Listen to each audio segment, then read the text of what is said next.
Hola mis queridos amigos, nuevamente con ustedes, su doctor Tigre, y hoy hablaremos sobre el fenómeno de la injusticia en Ecuador. Sabíamos que teníamos antes de Correa la justicia más corrupta del mundo. Ya les he repetido que la policía más corrupta del mundo había sido calificada la policía mexicana. El ejército más corrupto del mundo había sido calificado al ejército colombiano y la justicia más corrupta del mundo ya tenía el nombre de Ecuador. La época de Correa significó un gran cambio en la justicia. Se creó una infraestructura judicial muy moderna, se modernizaron los equipos, se cambiaron el sistema de nombramiento de jueces, de fiscales, se liquidaron un montón de juicios represados, se crearon tribunales de justicia en favor de las mujeres, en favor de los niños, en favor de los discapacitados, se crearon tribunales de justicia en favor de los mismos detenidos y un sistema de presión infirme, inmediata, para los que en ese momento habían delinquido mediante digamos, las fiscalías de flagrancia. Todo este fenómeno de cambios ha sido hoy día atropellado de la manera más vulgar, más salvaje, y la razón para que después de este gobierno, muy probablemente, Lenin Moreno termine sus días como preso domiciliario, será por haber manipulado la justicia. ¿Cómo ha manipulado la justicia? Primero, se hizo una consulta popular en la que se puso como gran problema la violación de niños en el Ecuador. La gente ofendida e irritada porque se había descubierto que más de 4.000 niños habían sido violados en las escuelas y colegios del país, votó sí, sin darse cuenta que el momento que votaba sí, entre las preguntas camufladas y escondidas estaba la posibilidad de que el presidente decidiera quiénes iban a ser los jueces de la Corte Suprema de Justicia, el fiscal que iba a hacer las acusaciones, el fiscal general de la nación, quiénes iba a ser el defensor del pueblo, quiénes iban a ser los superintendentes de las compañías, de bancos, de comerciales, de comunicación, etcétera, etcétera, y quiénes iban a formar parte del Tribunal Supremo Electoral. Todo en manos de un individuo discapacitado que tiene solamente capacidad para trabajar 4 horas, el resto de horas la que hace el trabajo de presidente su mujer y sus asesores, que son los que deciden por él. Es decir, es prácticamente una marioneta. Este individuo, que es ahora el actual presidente, ha logrado conseguir que el Poder Judicial se convierta en su principal arma de venganza contra Rafael Correa. ¿Por qué? ¿De qué tiene que vengarse? ¿Qué le ha hecho Rafael Correa? Rafael Correa fue el individuo que le convirtió en figura pública. Era un don nadie. Nadie sabía de su existencia. Yo, por lo menos, de mi existencia, sabía la gente en las comunidades donde yo trabajaba como médico. Sabía la gente que había estado cerca de mí en mis luchas por la defensa de los manglares, de los bosques, en mi lucha contra Abdalá Bucaram, contra Yamil Mawad, contra Gutiérrez, en las calles. Pero nadie sabía de su existencia. Lo coloca como figura pública porque se lo quiere usar para dar la imagen de que el gobierno es un gobierno de todos, que incluía a todos, incluía a negros, a indios, a mujeres y a alguien que era el más discapacitado de los seres humanos del Ecuador, el más desconocido de todos los seres humanos del Ecuador, los discapacitados. Entonces era un gobierno que reconocía, el gobierno de Correa, que tenían derechos aquellos individuos que estaban postergados, y los más postergados siempre habían sido los ancianos y los discapacitados. En esta situación, Lenín Moreno llega a ser vicepresidente por 6 años, comparte con Correa todo, y luego se va a vivir en Ginebra como representante del Ecuador ante las Naciones Unidas para demostrar que en Ecuador los discapacitados no eran unos abandonados, sino que tenían deberes, derechos y sobre todo importancia política. Había una política de Estado en favor de los discapacitados. Esto se quería contagiar al resto del mundo a través de nuestro vicepresidente, ex vicepresidente Lenín Moreno, como representante del Ecuador en las Naciones Unidas, con un sueldo de $16.000.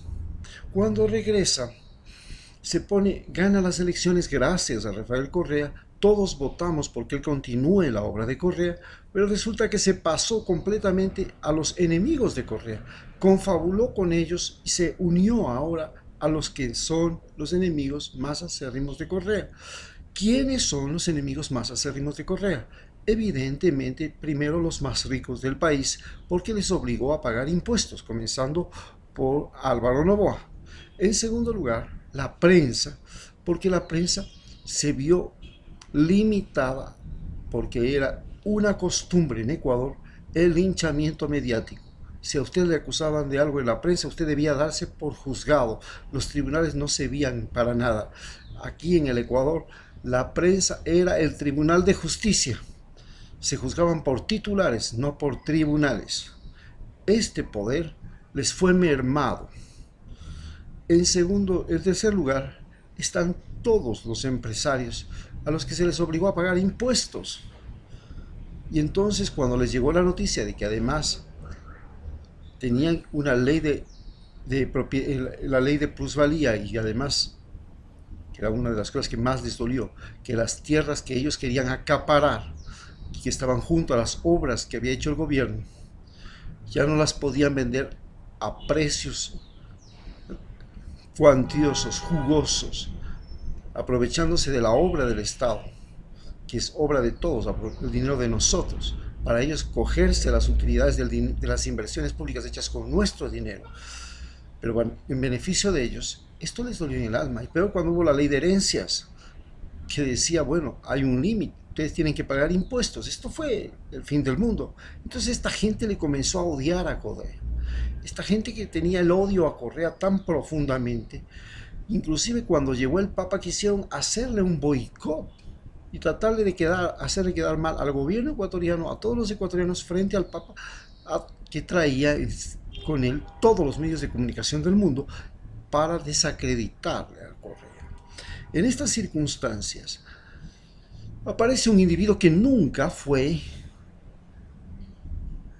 algo importante, un adversario importante, una persona relevante, alguien de valía, alguien que había hecho algo, se tenía motivos para perseguirlo políticamente. No había hecho nada, absolutamente nada, simplemente no había pagado la pensión de alimentos y se fuga a Colombia. En Colombia se une a Uribe y con Uribe comienzan a fraguar cómo desacreditar a Correa, en venganza por todo lo que Correa había hecho, que fue primero desacreditarle a Uribe en el Consenso Internacional de las Naciones, porque invadió Ecuador con el ejército colombiano para matar a Reyes. En segundo lugar, este individuo confabula para tratar de darse renombre, porque su plata no le alcanza ni para pagar sus hipotecas ni para pagar a los hijos que tiene que alimentar, por lo cual tiene una demanda, porque es un riega hijos que no tenía dinero suficiente para pagar las demandas de alimentos de sus mujeres. Entonces, en consecuencia, este individuo busca una fórmula que ya había olfateado, que era el juego político, y en el juego político él quería presentarse como candidato a cargos públicos, a gobiernos, etcétera, etcétera, para desde allí hacer de las suyas, porque fue justamente sacado del gobierno de Rafael Correa por intentar estos juegos dentro del gobierno de Rafael Correa. O sea, ya se detectó que era un individuo corrupto y se lo sacó. Bien, pero a Correa no solamente lo ha perseguido este tipo, lo han perseguido por todo, lo han querido decir que ha hecho un sobregasto en el gobierno, que las obras han sido mal construidas, que, bueno, no ha faltado ningún pretexto para tratar de meterlo, de incriminarlo y de desprestigiar su gobierno, de apresarlo, de detenerlo, en fin. ¿Cuál es la finalidad? Se saben perdidos en las próximas elecciones. Ya probaron que en la elección para el no, el 40% de los votos no les fue favorable, teniendo todos los medios de comunicación, habiendo hecho desaparecer el partido de Correa, limitándole todo el gasto electoral porque no tenía ningún partido que lo represente y con derecho a competir en igualdad de condiciones. Ya probaron que tienen prácticamente sentenciado el futuro, porque de ley, si no es Correa, va a ser la izquierda progresista de América Latina la que retomará el poder en Ecuador. Para evitar que Correa regrese, han inventado miles de fórmulas y una de estas es la actual demanda en la que procuran que Correa quede prácticamente preso dentro de Bélgica durante los próximos 7 años. Pero eso no significa nada. Habremos personas que asumiremos la posta. Habrán otros que sigan a Correa. Porque Correa no es el motivo de discusión, no es el motivo de vergüenza, es un motivo de orgullo, es un motivo de inspiración para los ecuatorianos. Se pretende desacreditar su nombre de todas las formas, pero mientras más quieren desacreditar su nombre, lo que están consiguiendo es el efecto inverso, el efecto rebote que se llama en medicina. Usted le mete corticoides a un paciente, le hace creer que ya está sano, porque eso es lo que ha pasado ahora. Nos están haciendo creer que ya la corrupción en el país desapareció, que ya no existe más tráfico de drogas, porque en el gobierno de Correa es que había tráfico de drogas, que ya no existe más obras hechas con sobreprecio, porque en el gobierno de Correa se hacían obras con sobreprecio. Pero ¿qué es lo que está resultando en el fondo? En el fondo es que no hay obras, que el narcotráfico no se ha detenido, que no se ha detenido la violación de niños, que no se ha detenido, no ha cambiado nada. Y lo más grave, que este país comenzó un fenómeno económico de deflación, es decir, ya el dinero, nadie quiere invertir, ya no quieren invertir nadie en Ecuador, ni los ecuatorianos. En segundo lugar, que todo se volvió lento, que todo se volvió burocrático, que todo se volvió pesado, que no es posible hacer justicia, que no es posible conseguirse desde los servicios públicos. Hasta los servicios públicos se volvieron un engaño. Yo contraté CNT para ver el Mundial. Y resulta que no transmite los partidos del Mundial, solo los 32, que también se los puede ver en señal abierta con RTS, un canal mexicano-ecuatoriano que está aquí. ¿Cómo es posible que me hayan hecho creer que yo, si les contrataba, me iban a dar el servicio y no me lo dieron? Esto es el engaño que se ha vuelto público, común y corriente. Usted va a cualquier oficina pública y siempre le van a hacer la misma demora. Mande por escrito la solicitud y le contestaremos. ¡Nunca le contestan! Este país burocratizado, lento y con una renovación burocrática que no sabe dónde está parado, que no sabía cómo se hacen los papeles, cómo se mueven las cosas, se volvió extremadamente lento. Entonces la gente comienza a sentir el descontento, ya no hay las carreteras, ya no hay la infraestructura, ya las famosas casas ofrecidas no existen. Usted tiene que tener $100 de toda su pensión para poder acceder a una casa que dice que está construyendo el presidente. Cuando en el tiempo de Correa usted ponía el terreno y el Correa le ponía la casa, gratis. Entonces estamos en una cosa realmente difícil, en un momento dramático en que ellos se ven perdidos en las próximas elecciones, en que la Alianza País va a desaparecer, democracia sí se va a ver en la última cosa, y tratan de crear inclusive un consenso, un grupo de partidos para enfrentar la derrota que se les viene. Es evidente que la derrota se les viene y la única forma de evitar esa derrota política es desacreditando a Correa y haciendo parecer que él fue muy malo, y que ellos son muy buenos, pero no tienen cómo demostrar que son buenos. Ese es el gran problema.